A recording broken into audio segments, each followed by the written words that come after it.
Hey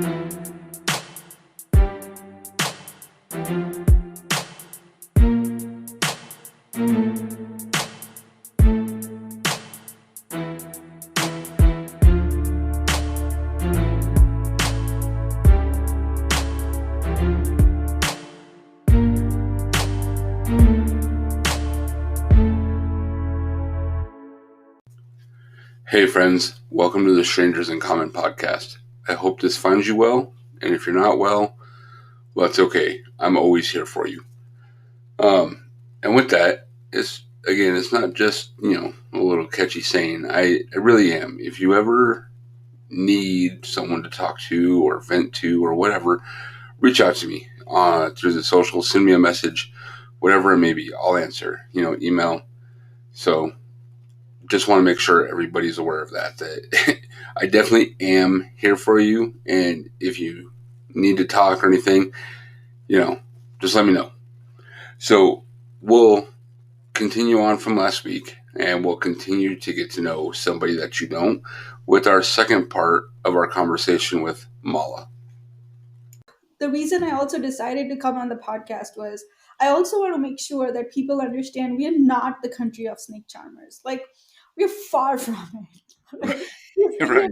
that name that you're country of snake charmers and you have elephants. Agreed. And then the elephant whispers at Oscars is not doing any any, Right. any help to the elephants because, like, okay, elephants and India is just tied to the hip so much. I trust me, we are not. If you ever visit India, we are not just elephant charmers and stuff. We are very technically advanced. We are highly populated country. We the smartest of the bunch. I am not as smart as like sometimes I feel like people give me more credit than I deserve. I'm not that smart. I don't solve equations in the air. I am good at math, but I'm not that mathematically uh, great. Right. Understand? I do understand the. I do. Obviously, I did electronics, and so I grew up as an electronics and telecom engineer, which means you have to do a three-dimensional um, trigonometry because you have to like have a wave travel in space, right? So Right. if your telecommunications is basically electromagnetic energy going from one cell tower to another, if you want to calculate that energy of how it gets from one tower to another, all of that you have to plot it on a graph, and those graphs are obviously x, y, and z axis, and so they're all three-dimensional. And the math, and again, even though right now when I'm saying it, it sounds complicated, promise you, I promise you, there are a lots and lots of people who understand that. Like, I'm not that unique. I'm not that. There are people who understand this. There are theorems that are written about it. There's a lot of material about it. It's not rocket science. I believe you. I don't know any of it, so it's much like when my daughter talks math to me and I look at her with a blank stare and I'm like, okay. So I'm gonna take your word on that. Yeah, it really isn't that difficult. I mean, and if you're I mean I if your daughter wants to talk to me about any math problem, I will be more than happy to talk to her, but again, not rocket science. I'm not Right. She smart. I'm just she might take you up on that because she starts talking about graphs and stuff, and I'm like, no, I would love that. I would love that. I mean, I haven't dealt in like the collegiate level math in a while, but it'll be nice to like go back to the books and sort of refresh that stuff that I haven't looked through in years. But I'm sure it'll come back to me. I'm sure. I'm sure. And I'll definitely let her know. So you touched on real briefly that you got into filmmaking. So where did that passion and how that all come about? So how did that come about? So one of the things that I did realize when I was growing up as um because I think, and again going back to the books that my dad were was carrying, right?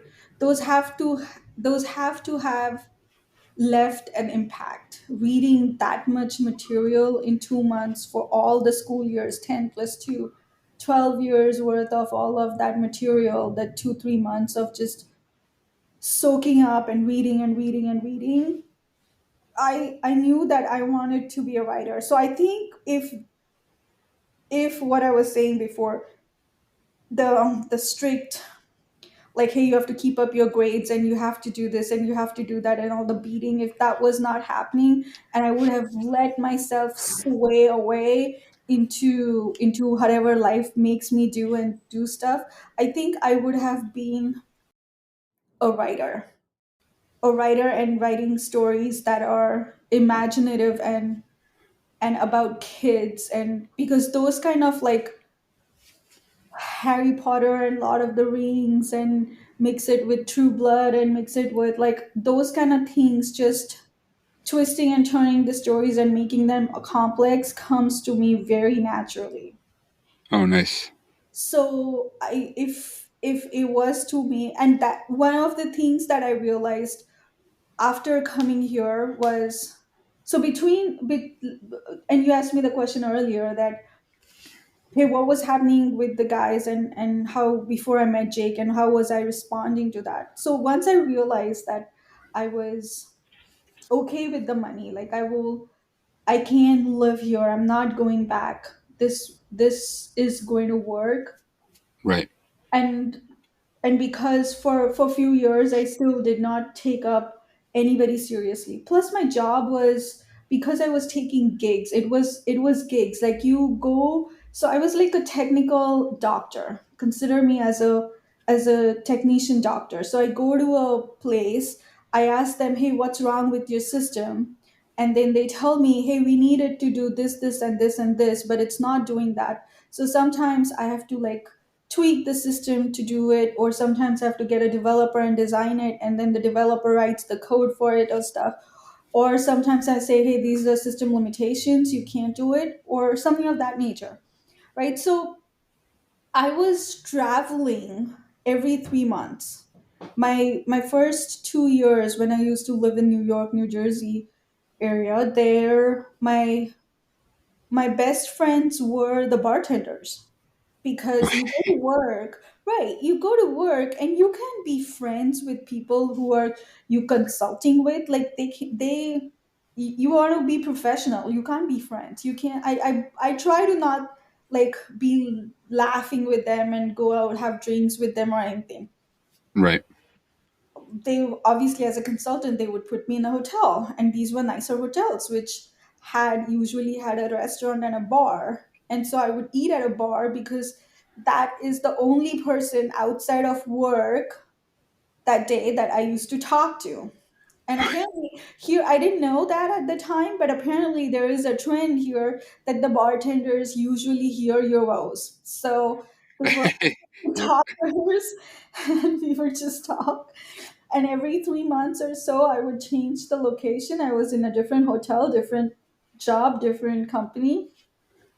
So that, so there wasn't anything that was going um on a personal level with anybody that time. It was just one job after another, another, until I really came to San Diego, when, and then here is where I was offered a full-time job, as where it started as a consulting gig first. They were like, no, we want to hire you, we need you to stay here with us. And so I joined a full-time job here, but then I was like, okay, if you're going to make me stay here, and I would have had to take a pay cut, because consulting gigs usually are a lot costlier than a full-time job. So I'm like, okay, I will strike a deal only if you sponsor me for my MBA, Masters of Business Administration. I've always wanted to do that because I wanted a degree from a US university. all of the ones that I have so far were from India, and I don't know how far it will take me in life. I need to get some education here. So they were like, Gotcha. yeah, sure, we'll sponsor you. And so they got me that. And so I stayed for full 17 years with them. Right. I'm like, okay. And that's in during that time, after I finished my MBA after a few years. Then my liking for writing and stuff had come back again. I'm like, hey, now that you're done with your MBA, now that you're done with it, what is it that you really want to do? Like, I'm still searching for why did I go through all of this hoops in life, do my engineering and the rat race that I was doing. And so at that time, I'm like, you know what? All of these ideas that I have, like, I want to write stories about fairies and animals and stuff. I want to Right. write stories. Those kept coming back to me, that this is what you would have done if your dad and mom hadn't forced you into an engineering route. And I'm like, yeah, maybe you want to do something in that. So in those days before I met Jake, I was trying to figure out how to do Maya, which is a software that they use for doing animations. So all of Oh, these okay. Frozen and stuff that you see, they usually are animated on Maya, Maya. Huh. So I'm trying to learn those, and then I was also in those days trying to go and do um, what is it called, the figure sketching, Oh, where okay. Of like people. That yeah, you. Okay. people, right? And I started classes for that maybe 3 4 months into it, and I was just realizing that I am just so bad at it. I sucked to an extent where I would not even take that piece of paper that I was practicing home. Like, I would crush it and I would like rip it apart, because these humans did not even look like humans. They were not proportionate. I had no eye for the art. I sucked. And they tried to, like, the teacher was really nice. He was trying to always tell me, hey, this is proportionate. Look at it, this. But I just didn't have the eye for the eye.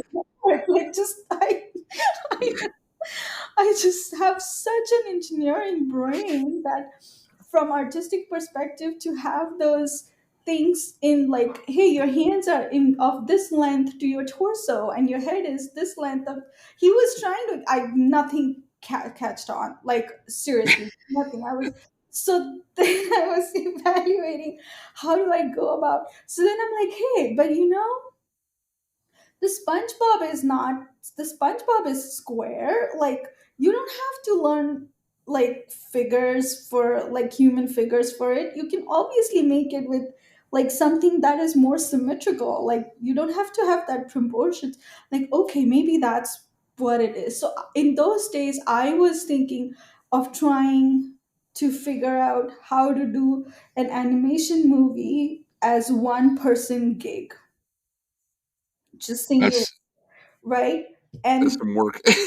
that's what I'm, ignorance is bliss.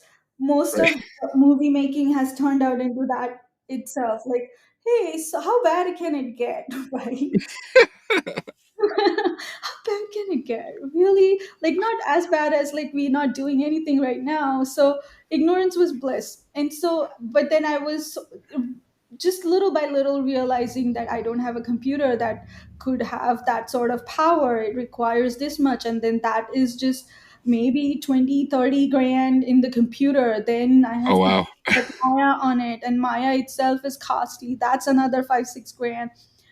And after that, the power. And then after that, I'm like, oh my god, this is like just, and I was just realizing that, and I'm trying to ex- just explore what is going on and how I can do this, how. And in those days is when I met Jake, and one of the things that he was doing was he made horror movies. Okay. I am, so my relationship with horror at that point in time is that for us, skeletons are evil. Oh. Since ghosts are just like something that you fear.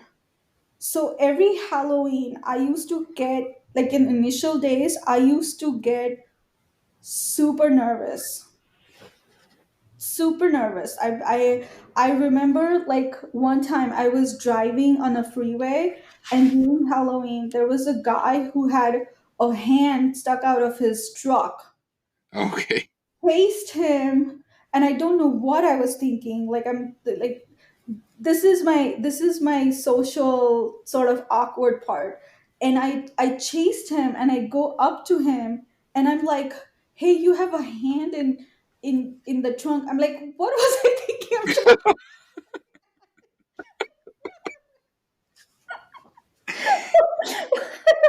He probably thought you were nuts. he drove away, obviously. But then now when I think about it, I'm like, what a naive person that I was. Like the new naive person. And then eventually I realized that people do that during Halloween. They want to do like it's a artistic representation of the festival. And I'm like, Right. oh, makes sense. Okay. But it like just having all these skulls around and all these skeletons around, it every time, even like I have gotten used to it now after so many years. But initially every time I would see it, like my heart, I would skip a beat, I would skip a beat, I would like, there's like my whole body used to like just crunch up, and I would get really scared. Oh wow. So I am not good with horror. Like I can't. Jake and I, we one time went to see a movie. I think it was called Strangers or something. I forget. But there was a uh oh geez, whose movie was that? It might not be Strangers. I forget the name. But in the movie there was a kid that was kidnapped from a neighborhood, and I think during Christmas or something, Christmas or Thanksgiving, and the child was kidnapped in a neighboring house and kept in a in a basement. Oh. And so throughout the movie, I remember I was clenching my jaws so hard, like full on throughout the movie, that once we were done with the movie and we came out, and Jake's like, hey, so did you like the movie? I had clenched my jaws so hard that my jaws were just rattling Oh. for next 3 4 minutes. I couldn't speak because they're just relaxed, and they just kept shaking out of control. Just couldn't speak. I'm like, oh, I don't know. I'm like, I don't know what. So that was the state then, like 10 years ago, where I'm like, no, I think horror movies are not for me. It come And now to you're making them. now I'm making them. Right now I'm making them. Like you have to go out of your fears. You just, and I think eventually it was like when you see them get their makeup done, like, hey, this is the person and here's the makeup, and oh, this is all fake blood, this now, and now I can watch. Like we saw Renfield just last night, and it has a lot of gore and a lot of blood and a lot of like bodies flying away and all of that, and I was okay with that. Okay. So now I now I've grown into it. But at that time, when he said, "Oh, I make horror movies," I was like, "Oh, okay." I don't know how this is going to work. The only reason, the later on, the reason I did come around to making a horror movie is because they're economical. You don't really need a named person to it. Plus you can make them entertaining without an additional, like all of these CGI and all of that, like the blood, the prosthetics and stuff is so Right. economically doable when it comes to production of movie making. Is i- it's it's almost, if you have some little budget, it's really still doable. It depends on how creative you get. So you're not limited by the technology anymore. You're not limited by like having the Maya software and $30,000 computer to like crunch all of the slides together and make it into animation and stuff like that. Right. So I think that was my, like, we don't need any named actors. We And there's a humongous crowd and fan following, and very loyal fan following for horror movies. So it just made a very natural choice, like, okay, I guess that's what we are going to make. So, do you find the stories fulfilling in horror, since you like to write and you are very good at that? Do you No, find no? I mean, Adeline, the movie that we made right now, Adeline, yes, absolutely. I think in big scheme of things, if it wasn't fulfilling for me, the money that we put into, because we financed it ourselves, Right. the money that we put in, I wouldn't be justified about it, right? The movie has a message. The movie speaks for itself, and the fact that it has a very positive message for the families of the newborn mother, I think it just makes sense to put it in a horror scope and to like twist it around and turn it around. And it's not that gory, but there are it's pretty dark. It's not gory, but it is dark. And that's So sometimes that's more, in my opinion. Sometimes that's scarier than the gore and stuff. Like, the gore is nice, but when you hit those emotions, that's when I feel it has more of an effect. right. So and it does that. It takes you through. You get a front row seat into a head, inside the head of a mother who's going through postpartum depression. And that was very important to me. So, So out of curiosity, because I know you said you don't have kids, so where did the story come from? Is there someone you knew that suffered with that? right. So this was like about 6 years ago. Yeah, about around 6 years ago, when one of my friends had her first kid, and we were just chit chatting in her kitchen, and she mentioned that, and it had been about a year or two that she had had a kid, and she had mentioned to us that, hey, I really went through this really bad postpartum depression. And I was like, oh, what does that even mean? She's like, well, this and that. And I'm like, so she explained what the thing does. So the way I understand it is, because of the hormones that are in your body, it creates a havoc in your system, and sometimes you just tend to start imagining things which are really not present. Oh, wow. So you like she was saying that she was sometimes flying with the crows, and she would like try to touch the crow, and she's like, I couldn't tell the difference between reality and my hallucination. Oh, whoa. But I mean, and that stuck with me, because, so here's, when I hear these things, and that is my own, I take that as my own bias, my own judgmental bias, that when I hear these things before, not about postpartum depression, but just generally, I'm like, you probably have like a history with some drugs, or you might have had a lot of drinking in your past, and so like now you Right. have hormonal imbalances because of how your past was. Like, that's just my judgmental nature in hindsight that I would think. But this woman, I've known her for so long. She's very successful. She's a director, she's an engineer, she like has no history, like cleanest of foods, no history with alcohol, no history with drugs. So I knew her personally, that this is not something that is caused because of her abuse of her body in the past.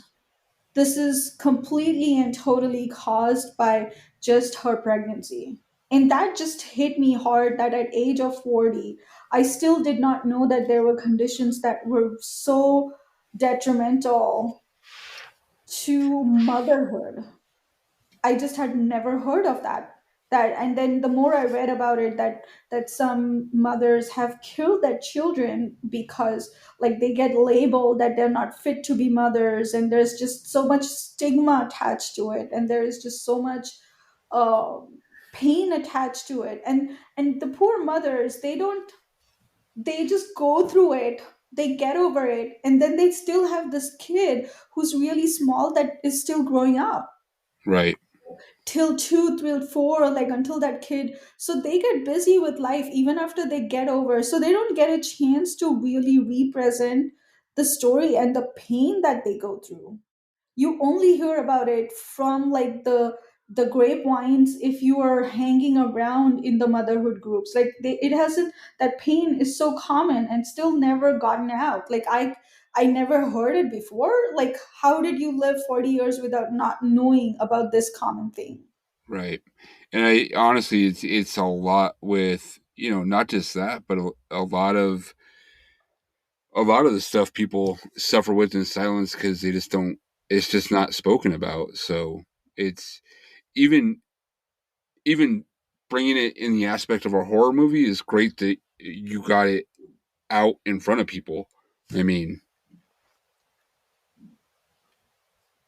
Thank you. Like yeah, it just, the story from there just wrote itself because it stayed with us for a really long time, and then when early part of COVID, we were like, hey, what are we doing? We should, like, we both are tired of our jobs. Like, this is what we want to do full time. We want to make movies full time. This is what we want as a career. So we just decided to like make this into a full fledged um story to tell, because somebody has to, right? The mothers get busy, and right. we are the ones who we don't have kids, but it is worth just spreading the word around. And to answer your question, coming back to it, like, hey, how do you attach horror to making it fulfilling? Because the horror comes from the fact that you're getting the front row seat at the terror that some of the things that this mother goes through, right? The way the movie is, it really gets you deep into her head and all of her confusion, and as a viewer you will be as confused as that mother is just watching the movie until the last 10 minutes, and Oh wow. travels. So the entire 90 minutes, 80 minutes, you're just going to be as confused as the mother is. Like, hey, what is going on? What is going on? And then it just, like, sort of a released spring, it unravels in the last 10 minutes. So, I mean, and so to speak about horror, it's just when you talk about hallucination, the sky's the limit. Right. No, So that's it just made for the plot made for itself. yeah, and that I have not watched it yet. I haven't had a chance to sit down and watch it, but yeah, that would definitely, the hallucination part would throw me off for sure, for sure. So You should watch it. You should I'm watch going. all I'm your going to. all your listeners should watch it. Yeah, I'm definitely going to. It's Um, available on all of, just plugging it in. It's available on all the major platforms, on Amazon, on iTunes, on Voodoo, on, it's not Voodoo, sorry, YouTube, on Google Play, all of the major platforms. oh, and I'll plug the hell out of it. When we publish this episode and everything too. So I've shared the post and everything like that. So I definitely want to get eyes on it for you guys. Um, what would be your ideal movie to make? Your husband likes horror. What would be your ideal movie? Um, my ideal would be not a movie. My ideal would be a TV series. Okay. A TV series that is in line with, do you know who Julian Fellows is? Have you heard about Downton Abbey? And I've heard of the show. I have not seen it. Okay, so Downton Abbey is a TV series that is, I think, marked in World War II, around Okay. World War II. So I think that was what, 1819, something like that, 18th century, Yeah. 18th century England. So Downton Abbey is a name of a place, and there is a duchess and a duke that lives there. And then how does their household work and the stories around there? They have three daughters and stuff. But it is an elaborate show that takes us into that world during the King George and his radio speech, and the fact that the radios were just introduced, the fact that the electricity was just introduced, and the toasters were just coming out and stuff like that. So it takes you to what lifestyle they used to live before, but it is just so elaborate, like the sets and the dresses and the the whole glamour of the show is is about the visuals of what that time frame was like. And the reason I'm Okay. describing this show in such an elaborate manner is because there is a lot more life and culture and their practices that were uh, are so British in nature, and they have been like British TV does make a lot of these, but we have Indian culture that is just that is even more richer than the British culture, but is never showcased in the right way. And so the TV series that I do want to make is about like all of these experiences that I was talking about earlier, that like a woman that goes through struggles of the life and then trying to find her love, but then the hypocrisy in Indian marriage market versus the actual glamour of being an Indian. There is, I mean, we have so many festivals, we have so many ways that we gather. There's just so much, there is so much culture there. Like for example, if you ever go to anybody's house in India and you say, hey, I'm hungry, I need some food. And again, I'm not talking about being a homeless person and just being all drenched up in mud and then knocking on somebody's door. And even then, they would probably still give you food. But I'm talking about, hey, you're a decent person and you just knock on somebody's door and you're like, hey, I'm hungry, can you give me food? And they will give you food. Oh wow. They are, so they're in Hinduism, the culture is Atiti Devo Bhava, as in any visitor is like God. So if they ask you for something, you make sure that you give them. And so these kind of things are very rooted in us. They the familyness, the togetherness, the fact that everybody, like weddings are not something, like for even my wedding, I went only like 2 weeks 3 weeks earlier the wedding, and I barely did anything. The whole was on my mom and my brother, and they arranged for everything. The building was decorated, the hall was decorated, the food was taken care of, the jewelry was made. I just had to go pick up my dresses. Jake had to pick up Jake's dresses, get it fitted. But all the invitations and this, that, and the other, everything, the priest and just everything was taken care of. I didn't have to do anything. And it's just, and this is just not, I'm not a princess. I'm talking about this as just a representation of the culture, right? This is just very common. People come together and it is done as a family event, and everybody participates, and that you are one person in a bigger unit. And that's why, I mean, it has pros and cons, right? Because once that is the case, then they're also in your life. They just want to know, like all the events, are always in your business. If you're not married, then they want to get you married, and they're trying to hook you up with like all these, like not hook you up as in American terms, but like bring alliances from all these guys, and you're like, no, no, no, no, not this, not this, not this. But that just makes for such a good comedy. We also have like a festival called Holi, wherein now that Holi festival is pretty popular here too, wherein you apply colors to each other and you dance. You just stand Right.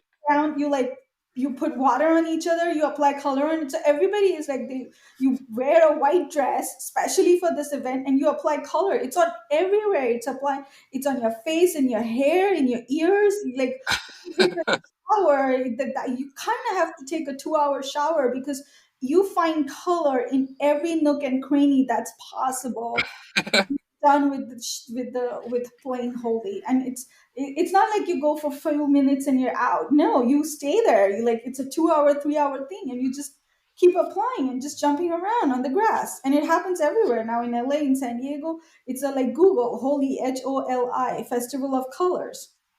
That's just one. Festival of Lights, Diwali, which is like also pretty famous here. I think White House holds a celebration there, which is Festival of Lights. So it's light stands for like uh, victory of light over darkness, victory of righteousness over wrong. So you light candles everywhere. You just, like, there are candles and lanterns and new clothes and new smell, and it's just like the way Indians celebrate Diwali. There are crackers, all of that. Like, nobody knows here, and I want to showcase that in in the same elaborate fashion as Julian Fellows does in the TV series, because there's just so much. The Indian, if you Google Indian, some just Google India and look at photos, like, it's just, the life is so colorful. Oh yeah, I've seen pictures, especially like you were saying, like holy and stuff like that. So Yeah, the saris, the dresses, like every state you go, it's a different color and a different method of wearing a sari. It's a different, like, they just have a little changes here and there. They're like, the person in India in north compared to a person in India in south does not, like, the northern Indians, because they are closer to the colder weather, are a lot fairer, versus the southern Indians, which are closer to the equator, so they get darker. right. They don't, like in India, this person in South, their mother tongue doesn't match to the one in the North. Their mother tongues are complete, and they're not like close version or dialect difference. No, the language is just completely different. Oh wow. Fact that you stay under the same flag is just so astonishing to me. Like, we still stick together, we still are together, and there's just so much in that chaos. There's so much rhythm in the chaos, and I feel like nobody has represented that correctly. So, to answer your question, what would be my dream setup is to really do justice to what India actually is. And I don't want to do that in a document or a docu series, because docu-series don't get watched with the same intensity the way you add a drama to it does. Right. Right. And I'll agree with that. right, yeah. And so, like, if you add a dramedy series to it, where you add these ants and all of these heartbreaks and alliances coming through, but then you also showcase the culture, that just shows the rawness of the life that one lives there, to understand that, hey, these are very technologically smart and advanced people, but they have a life that is like this, and it just is I think very entertaining and very informational for this side of the world. And I think it makes for a really good plot. Yeah, I think it would be a fantastic show, to be honest, because you're right. There is nothing that is even close to that. At least that I can think of, that I've seen. And I watched a crap ton of TV. Right, and I mean, and people like Mindy Kaling and those guys have started to, like, Never Have I Ever has a Indian lead. There are some others like that have Indian lead in them, but they aren't showcasing the Indian culture and the what India consists of. They're focusing on the Indian character, not Right. on India, as if trying to navigate a Western person through what it is to live, to show what it is like to live like an Indian in India. What does it mean? What is a daily lifestyle of an Indian look like? And add that with the drama, add that with comedy, and you got a show. Yeah, I know it would. I could tell you, I'd definitely watch it. I'm sure a bunch of other people would too. Um, so have you guys thought about possibly making a movie in India? Because I know Bollywood is big, right? Yes, Bollywood is bigger than Hollywood. So have you guys thought about possibly doing that at some point, Um, or is that difficult to do? no, it's not difficult to do. Um, I think Jake and I are just not there yet. Gotcha. And by that I mean that as a newbie producers, and as a like, just the fact that we just got distribution to a movie, and we only now did get our movie out. We were waiting, first of all, to get some street cred. Now this I movie got. gave us the street cred, right? But we have to recoup the money. We sold our house to make the movie. We Oh, need okay. to jump in. So we need some time to, like, reset our finances. In the meantime, we are still going to pitch our ideas, like the show that I just told you about. It's called the Mumbai Go. Okay. Um, so we will pitch it to people, and then depending on what it brings us, both of us, I think, are open to movies in India. Like, that wouldn't, obviously the production is cheaper there. There are more artists in Bombay than what you would find here in San Diego. So if it comes to that, I'm sure both of us would be more than willing to do a project in Bombay. But that, I think, that still goes to say that it's a project that would do. I don't believe that we would move out of San Diego. Like, that's not the thought right now. Right. It would be just doing projects, I which gotcha. I agree. I agree. I probably will not have to stay at a hotel. I do have my mom and dad. I get. So we're nearing the end of our time. So what is there anything else you would want people to know about you, or about India, or anything about the movies? Like, No, I mean, until I is there anything else you want to know about me, is the question. I'm going to be an open book here. Any other questions, anything that you usually ask your. to be honest, I usually don't ask a whole lot. So people just, I let people talk about their lives. You are fantastic about that. You definitely are an open book. So I mean, it was beautiful insight to hear, because like I said, it's a lot of stuff we don't really think about, just being in the US and having everything pretty much at our fingertips. So hearing a different perspective, it is nice, because it makes you really reflect on things that you normally wouldn't. Right, I mean, and I think the only end message that I would say is when people complain about here in United States, I sometimes tend to think about that in, if you were pushed out into any part of the world, I wonder if you would even get the platform to complain. Like, that's a very important part as an American that you should not take for granted. Like, you have, as an American, you have liberties that are unmatched and unparalleled to the rest of the world. Yep. You really can go out there and say what you want to say,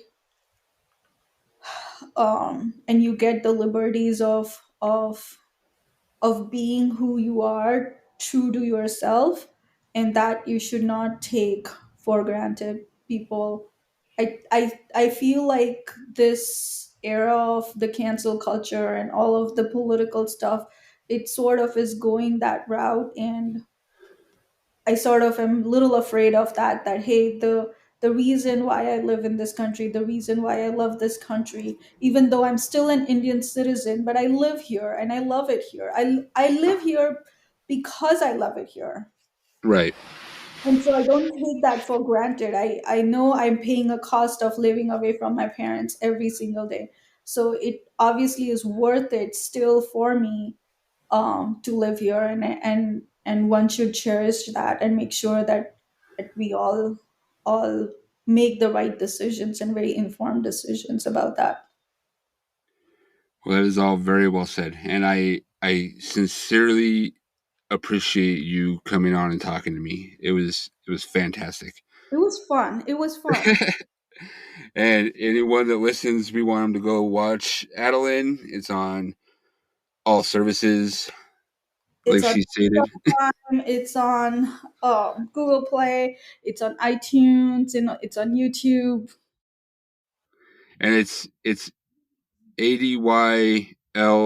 Is that correct? ADALYNN. Okay. ADALYNN. It's I don't know how to spell. no, it's a difficult name. I'll give you that. It's not, like, when I heard it first, I wasn't really, but then it's been my life for last 2 years, 2.5 years. So I can spell it backwards in sleep. But it has won 19 awards. It has made pretty decent, um, pretty decent, pretty decent recognition in the film festival circuit. Um, Watch it till the end. Watch it with, and I hope you enjoy it as much as we enjoyed making it. I'm sure I will. And after So you watch it, do leave us reviews wherever you watch it, on Amazon or iTunes or wherever. We would love to hear what you have to say. Even if you don't like it, I would still like to hear what your thoughts are. that was probably the hardest thing. That the criticism is probably the hardest thing No, to look at. but because I'm open to it, I'm seriously open to it, because here's the thing: we are newbie producers. We didn't get a backing of any of the big conglomerate studios and stuff. So this is a home production. It is made out of love after selling a house. So the production value is there, but you can see the difference that it's not made by a major studio. Given that, it still delivers. If you watch it till the end, it is so rewarding in the end, that you're like, because all the while that you're confused, you're like, this is, for the lack of better word, it's a mind fuck movie, because you're like, I don't understand, this makes no sense. You like frustrated by the end of the time, like, what are you doing? Like, it just gets to you that way. And then when the spring unravels and the ending comes, like, oh shoot, ah, okay, all of that now makes sense. So Nice. um I'm sure it will be a ride that you will remember. Oh, I'm sure. I'm sure it'll be great, and I'll definitely watch that here soon. I definitely got plans for it. So, well, Mala, thank you so much again for joining me, and we will talk to you soon. Okay. I'm honored for the opportunity. Thank you, Neil. Uh, Bye. Bye. All right. So thank you guys for joining me again for these conversations. Remember to follow me on the socials, Sticko Podcast, Facebook, Instagram, Twitter, stickopodcast@gmail.com for the email. Like and subscribe wherever you listen, whether it's Spotify, Apple, whatever it may be. I see everyone that subscribes, it's pretty cool to see. And much like I said at the beginning, if you can send me through Messenger, email, whatever, a short little video clip of the best advice you ever received. Again, business, love, life, pet grooming, whatever it may be. You don't have to be in the video. You can be off camera and give it. And then we'll compile those, hopefully, like I said, over the next couple months and get those out. So in the meantime, be safe. Don't be a stranger.